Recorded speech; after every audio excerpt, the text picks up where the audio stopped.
A startup backed by Bill Gurley wants to fix one of the most frustrating things about the doctor's office.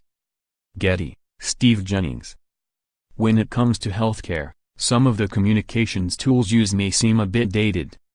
Pagers, fax machines and phone calls all still have a place in the system, and the information one doctor has about a patient may not be the same information another healthcare professional has about that same patient.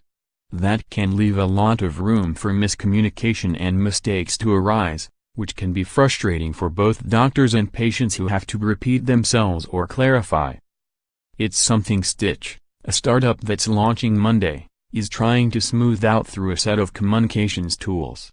The company has raised an undisclosed Series A led by Benchmark Capital's Bill Gurley with tech startup accelerator Y Combinator also taking part.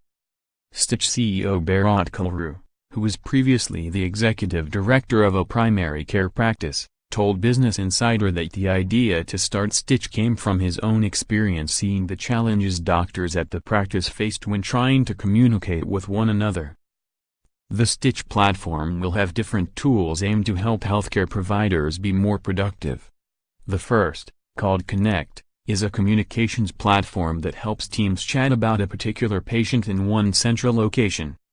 It's essentially Slack, but specifically geared toward medical professionals.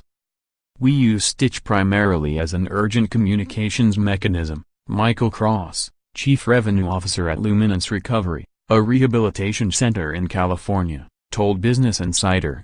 Say someone who is taking part in the program wants to leave early, against clinical advice.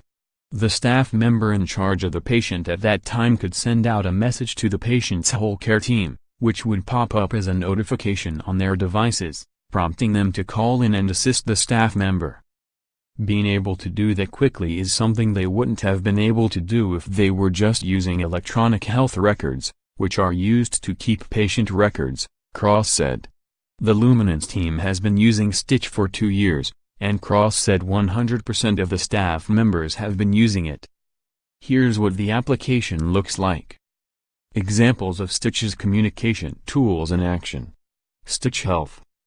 Stitch is also launching 2 other tools in beta, one that helps doctors chat with patients, and another that helps manage the relationship between doctors and patients. Gurley, a general partner at Benchmark known for his investments in Uber and other buzzy Silicon Valley startups, has had an eye out for healthcare companies for a few years now. So far, Gurley's invested in just 4, One Medical, Brighter, a digital health company acquired by Cigna on Thursday, Solve, and now Stitch. Finding companies that don't just tackle on healthcare spending has been a challenge, he said. A lot of entrepreneurs go into healthcare because they want to make a difference and make an impact. And as they build a business model, many of them are building tools that make the problem worse, Gurley said. For example, electronic health records are mainly built to help healthcare providers communicate with health insurance plans. That doesn't do a whole lot for patients, who are increasingly on the hook for paying more of their healthcare costs. The consumerization of healthcare is something Gurley, who will join Stitch's board, hopes the healthcare system will shift toward as a way to drive down the cost. I've seen others that just help carriers extract every last dollar. The software is being used to drive up healthcare as a percentage of the GDP, not improve it, Gurley said. There may even be a quixotic tilt to want to improve things for the customer and hope that the market's moving in that direction enough that it relates to sales. Our early signs suggest so, but that